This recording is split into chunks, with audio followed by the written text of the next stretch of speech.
계속 더워지는 날씨 가운데 주의 은혜로 이 더위를 이길 수 있는 우리 금옥교회 성도 여러분들이 되기를 간절히 소망합니다. 여기에 계신 성도 여러분들은 주님 때문에 행복하십니까? 즐거우십니까? 제가 어떤 신앙인이 이런 고백을 하는 것을 들은 적이 있었습니다. 그분이 어떤 고백을 했느냐? 예수님 때문에 기분이 좋고 힘이 납니다. 예수님 때문에 양보하고 용서합니다. 예수님 때문에 웃을 수 있고 춤을 춥니다. 예수님 때문에 위로할 수 있고 사랑할 수 있습니다. 예수님 때문에 살만 나며 행복합니다. 예수님 때문에 죽어도 좋습니다. 이 신앙인의 고백 가운데 다른 이유는 없습니다. 오직 예수님 때문에 모든 것이 가능하다라고 지금 이야기를 하고 있는데요. 이분이 이런 고백을 할 수 있었던 것은 예수님에 대한 믿음의 감격과 또한 주님이 주시는 기쁨이 있기에 이런 고백이 가능한 것 같습니다. 그렇다면 지금 우리의 마음 가운데 주님 때문에 믿음의 감격이 살아있으며 기쁨이 넘치십니까? 아니면 주님 때문에 나에 대한 뜨거운 사랑이 흐르고 계십니까? 우리는 이 질문을 통해서 다시 한번 자신을 점검하시고 또한 이 대답을 통해서 자신의 신앙을 점검할 수 있는 우리 믿음의 자녀들이 되기를 간절히 소망합니다. 우리는 늘 주님 때문에 살만 나는 인생, 행복한 인생을 살아가야 할 주의 자녀들입니다. 늘 이런 고백이 우리의 입술 가운데 흘러 넘쳐나는 우리 금옥교회 성도 여러분들이 되기를 간절히 소망합니다. 오늘 말씀은 우리가 너무나도 잘 알고 있는 말씀입니다. 엘리사가 활동하던 시기에 여러 가지 사고들이 있었는데 이 사건은 국제적인 사건이었습니다. 이스라엘 주변국 중에서 아람이라는 나라가 있었는데 이 나라는 국가들 사이에서 힘과 권력이 막강한 또한 강한 나라였습니다. 그런데 이 나라 군대 장관 나아만이라는 사람이 있는데 그는 나병이라는 병에 걸려 누구에게도 말할 수 없는 고통과 아픔의 세월을 보내는 사람이었습니다.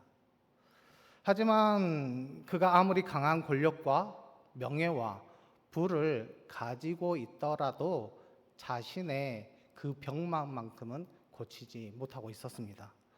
아마 그는 많은 노력을 했을 것입니다.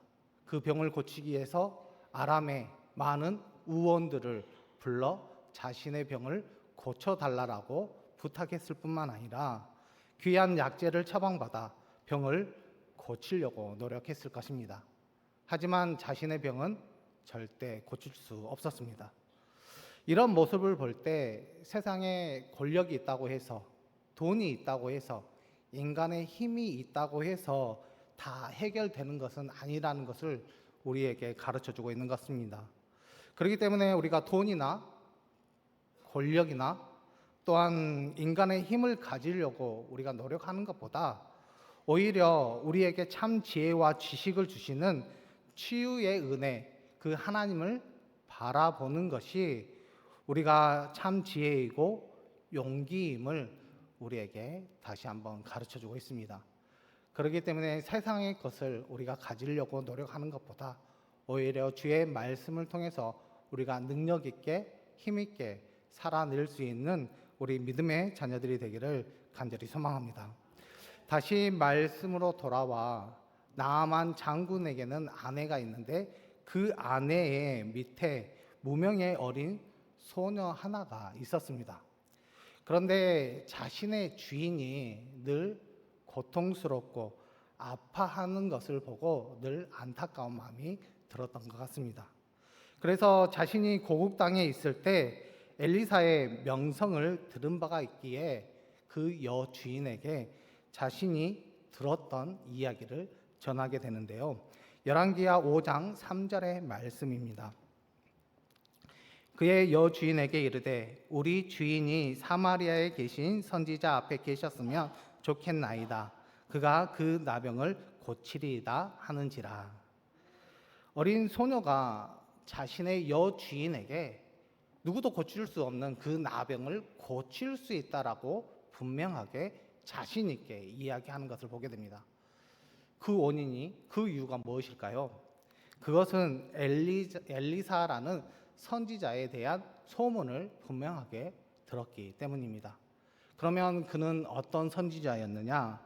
그는 불임인 여인을 아이를 낳게 하였을 뿐만 아니라 또한 죽은 아이도 살렸고, 독초를 먹고 고통하고 있는 사람들에게 해독을 시켜줌으로 그들에게 다시 살아날 수 있는 힘과 또한 적은 음식으로 많은 사람들을 먹이고 남은 일들이 있었기 때문에 그 소녀는 당당하게 자신 있게 전할 수 있게 되었던 것입니다.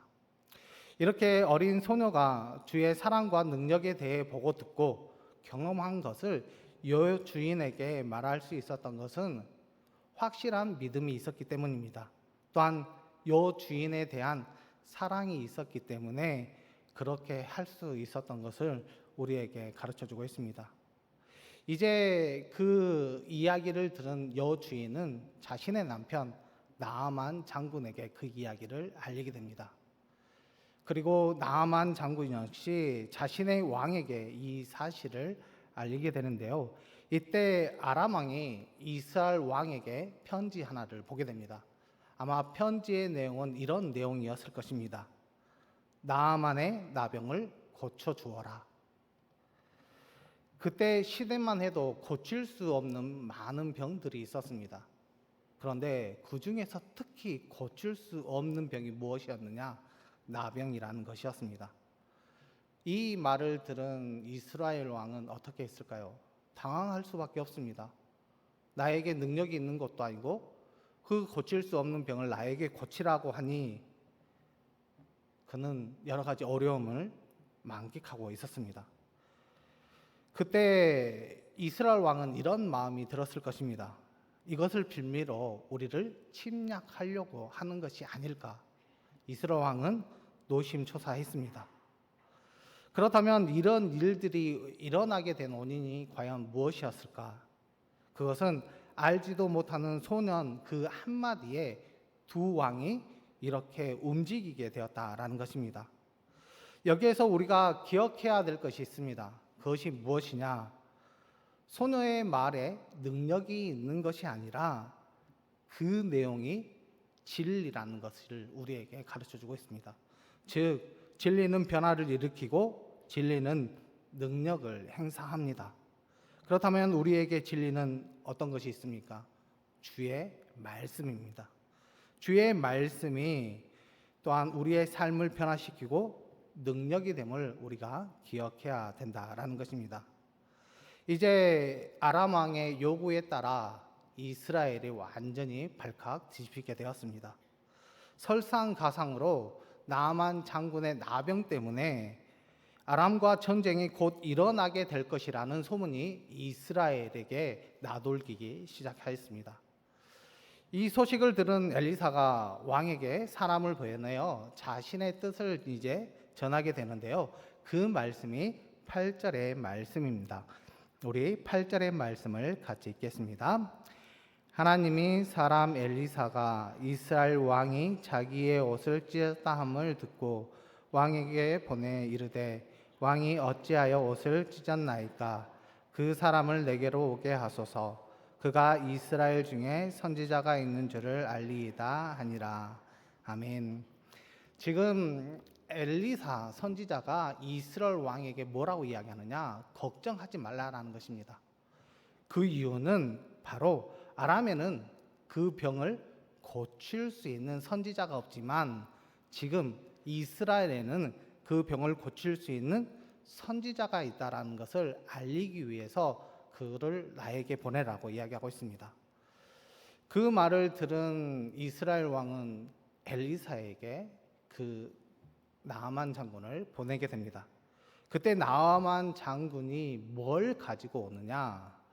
말들과 병거들을 가지고, 그리고 많은 것을 가지고 그에게 나아가게 되는 것을 보게 됩니다.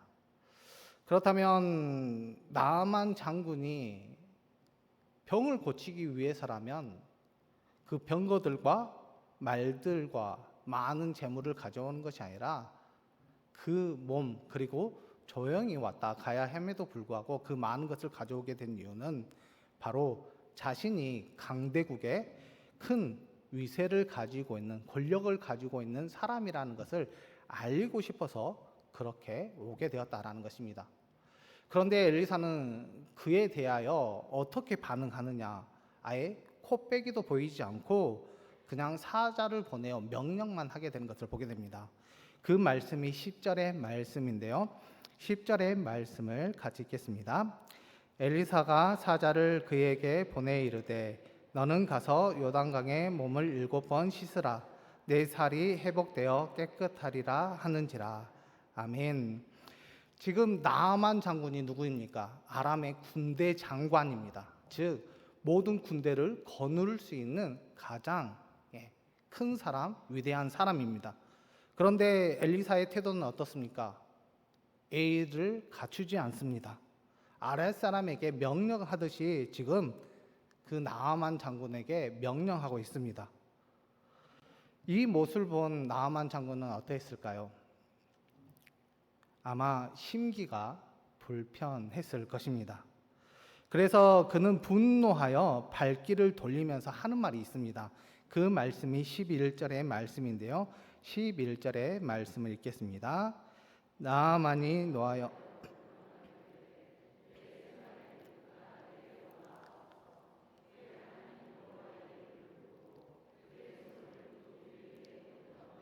나병을 고칠까 하였도다.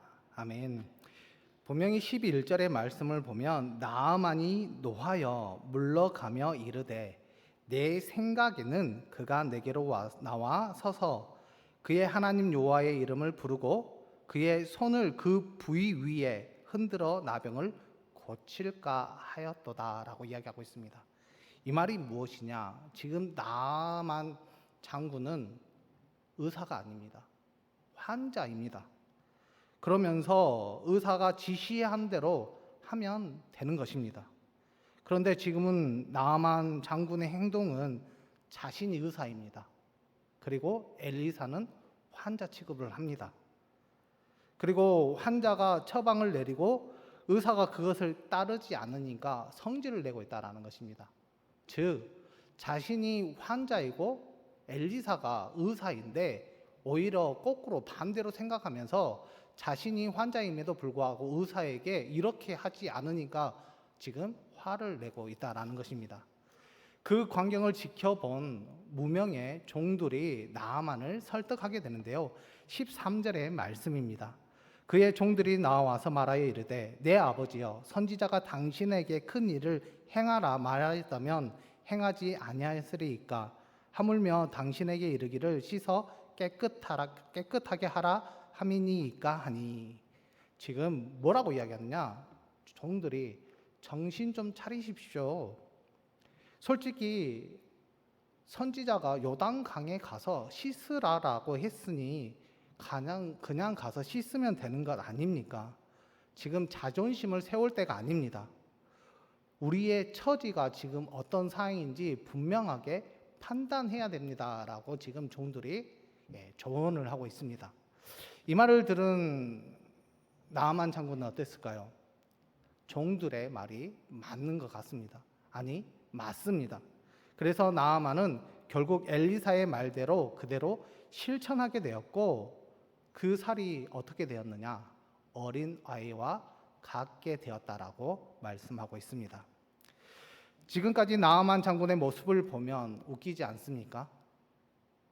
병을 고치려면 조용히 와서 고치면 되는데 군대를 거느리고 와서는 자신의 위세를 떨치고 또한 자기의 마음대로 치료 방법이 아니니까 화를 내면서 의사의 역할을 하고 있습니다. 결국은 종들의 책망을 통해서 그가 정신을 차리고 그 순종함으로 결국 치유받는 그의 모습. 그렇다면 그가 이렇게 될 수밖에 없었던, 우스꽝스러운 모습이 될 수밖에 없었던 그 원인은 과연 무엇에 있느냐? 그것은 바로 목적을 잃어버렸기 때문입니다. 그의 목적이 무엇입니까? 병을 고치기 위해서입니다. 하지만 그는 병을 고치는 것보다 자신의 권세, 위세, 권력, 그리고 자존심을 더 깊이 생각하게 되었다는 것입니다. 결국 목적을 잃으니까 어떻게 되었습니까? 우스운 사람이 되었고 수치를 당하였고 낭패를 보는 사람으로 전락할 수밖에 없었습니다. 그렇다면 우리의 인생의 목적은 무엇입니까? 우리의 인생의 목적은 바로 하나님께 영광을 돌리는 것입니다. 저와 여러분들이 이 목적을 잃어버리지 않도록 우리가 늘 자신을 돌아보고 우리의 삶을 돌아볼 수 있는 우리 믿음의 자녀들이 되기를 간절히 소망합니다. 우리가 이런 목적이 불분명하다면 우리가 하나님의 뜻을 찾고 실천하고 노력할 수 있도록, 또한 하나님께 기쁨을 드릴 수 있도록 우리가 최선을 다해야 한다라는 것입니다. 만약 우리의 목적을 잃어버리면 어떻게 되느냐? 편안함에 안주할 수 있고 쾌락 속에서 사는 한심한 인생으로 전락할 수 있으며, 또한 새로운 삶을 도전할 수 없는 맥빠진 인생으로 우리가 전락할 수밖에 없습니다. 그리고 우리가 교회에 나오는 목적이 또 무엇입니까?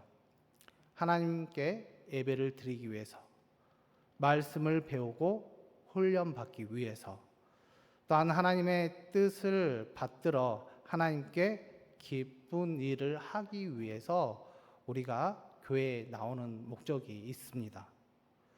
그럼에도 불구하고 우리가 이런 마음을 가지면 안 된다는 것입니다. 자기 만족을 위해서 교회에 나오거나 아니면은 인간적인 교제나 세상적인 것을 얻기 위해서 교회에 나오게 된다면 그 신앙은 형식적인 신앙이 되고 또한 습관적인 신앙인이 될 수밖에 없다라는 것입니다. 제가 이전 교회 사역에 있을 때 새가족을 맡게 되었을 때 일입니다. 그때 사업을 하고 계신, 이제 식당을 운영하고 계신 어떤 성도분 한 분이 이제 교회 와서 이제 등록을 하겠다라고 이야기를 했습니다. 그래서 무엇을 하는지, 그리고 교회를 어떻게 오게 되었는지, 그 이전에 교회를 다닌 적이 있는지 여러 가지 질문 가운데 교회에 온 목적에 대해서 분명하게 이야기를 하시더라고요. 내가 교회를 오면 내가 하고 있는 그 식당이 잘 될 것 같아서 교회에 오셨다라고 이야기를 하셨습니다. 그래서 우리가 교회를 오는 목적은 예수 그리스도를 나의 구주로 믿고 우리가 그를 영접함으로 영원한 하나님의 나라에 들어가는 것이 분명한 목적이 되어야 된다라고 말씀을 드렸습니다. 그럼에도 불구하고 그분은 교회를 나오게 되면 교회 성도분들이 우리의 식당에 와서 자신의 그 음식에 많이 팔아줄 것이라는 그 목적을 가지고 오셨다라고 이야기를 하시더라고요. 그래서 저희 목회자들이 이제 몇 번 가서 식사를 하게 되었지만, 그런다고 해서 성도분들한테 그 식당에 가서 식사하라는 말은 못 하지 않겠습니까? 결국은 그 성도분이 한 달 정도 교회에 나오신 이후에 나오지 않으시더라고요. 그래서 찾아가서 물어보니까 교회에서 도움을 줄 줄 알았더니 하나도 도움이 되지 않아 교회를 나가지 않겠다라고 이야기를 하신 것을 듣게 되었습니다. 우리가 교회에 나오는 목적이 분명해야 됩니다. 우리가 교회에 나오는 목적은 바로 하나님께 영광을 돌리기 위해서, 또한 우리가 교회에 나와서 말씀을 배우고 훈련을 받아 하나님의 뜻을 받들어 하나님께 기쁨을 드리기 위해서 우리가 교회에 나온다는 분명한 목적이 있어야 함을 우리에게 가르쳐주고 있습니다. 그리고 마지막으로 우리가 예배를 드리는 목적이 무엇입니까? 하나님께서 베풀어 주신 은혜와 사랑에 감사하고 영광을 돌리기 위해 우리가 예배를 드리고 있고, 또한 하나님 앞에서 마음과 몸과 정성을 다하여 하나님 앞에 예배를 드리기 위해서 우리가 예배 시간에 나오고 있습니다. 그것뿐이겠습니까? 말씀과 축복을 사모하면서 겸허히 그것을 받기 위해 우리가 예배를 드리고 있습니다. 그런데 이런 목적이 아닌 다른 목적, 즉 안 나오면 찝찝해서 나와 예배를 드린다면 그것은 분명한 목적이 될 수 없고, 예배를 드리지 않으면 벌을 받을 것 같아서 체면 때문에 예배 자리에 있는 것은 분명한 목적이 될 수 없습니다. 교회 출석과 예배의 목적을 잃어버리지 않기를 간절히 소망합니다. 왜냐하면 하나님과 관련하여 아주 중요한 일이기 때문입니다. 그리고 목적을 잃어버리면 여러 가지 증상들이 나타나게 되어 있습니다. 어떤 것이냐? 기계적으로 움직일 수밖에 없고 습관적으로 움직이며 부패하게 되어 있습니다.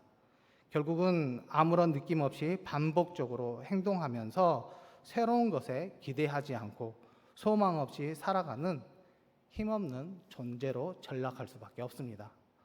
저와 여러분들은 하나님의 자녀입니다. 하나님의 자녀인 우리가 우스운 사람이 되어야 하겠습니까? 수치를 당하면 되겠습니까? 낭패를 보게 된다면 우리가 어찌 하나님 앞에 바로 설 수 있겠습니까? 당연히 그렇게 할 수 없습니다. 오늘부터 신앙인으로서 삶과 목적을 다시 한번 점검할 수 있는 우리 신앙인들이 되기를 간절히 소망합니다. 나의 신앙생활이 기기적이지는 않나, 습관적으로 하나님 앞에 예배를 드리고 있지는 않는지, 감사와 감격이 없이 그냥 하나님 앞에 나오고 있지는 않는지, 하나님이 원하시고 바라시는 것이 무엇인지 분명한 목적이 없이 우리가 하나님 앞에 예배를 드리고 있지는 않은지, 또한 감사와 감격, 미래에 대한 소망과 희망이 없다면 결국 목적을 잃은 것과 다름이 없음을 우리가 늘 기억할 수 있는 우리 성도 여러분들이 되기를 간절히 소망합니다. 그렇다면 우리가 희망적인 목적을 가지고 하나님 앞에 나아가기 위해서 우리가 해야 될 것이 무엇이냐? 우리가 공식적인 예배뿐만 아니라 기도의 자리에 나와서 하나님과의 관계를 맺을 수 있도록 노력하는 것이 가장 중요합니다. 또한 교회의 여러 가지 사역 가운데 성사학습이나 또한 성경 공부를 통해서 하나님의 뜻을 발견하고 또한 하나님 뜻대로 살아갈 수 있도록 하는 것 역시 좋은 것 같습니다. 그러면 우리의 삶 가운데서도 하나님의 은혜와 임재가 늘 느끼는 것뿐만 아니라 우리가 분명한 목적을 가지고 하나님의 자녀로서의 삶을 온전히 살아갈 수 있도록 하나님께서 함께 해주시고 인도해 주실 줄 믿습니다. 지금 우리는 어떤 목적을 가지고 하나님 앞에 나아가십니까? 우리가 분명한 목적이 없이 하나님 앞에 나아가고 있다면 우리의 신앙은 잘못된 신앙일 수 있습니다. 그렇기 때문에 분명한 목적을 찾으시고 그 분명한 목적을 통해서 삶과 신앙의 새로운 활력소를 공급함으로 하나님의 주시는 그 감격과 그 은혜를 가지고 늘 평생 멋진 삶을 살아내며 하나님 앞에 쓰임 받을 수 있는 우리 금옥교회 성도 여러분들이 되기를 간절히 소망합니다. 우리가 하나님의 자녀로서의 귀한 목적을 가지고 하나님 앞에 나아가게 된다면 하나님께서는 우리의 주신 그 사명뿐만 아니라 하나님의 영광의 자리, 또한 하나님의 역사 가운데 우리 이름이 드높일 수 있도록 하나님께서 늘 함께해 주시고 인도해 주실 줄 믿습니다. 그러기에 잃어버린 목적이 있다면 찾으시고 분명한 목적을 가지고 하나님 앞에 귀하게 쓰임 받을 수 있는 우리 금옥교회 성도 여러분들이 되기를 간절히 소망합니다.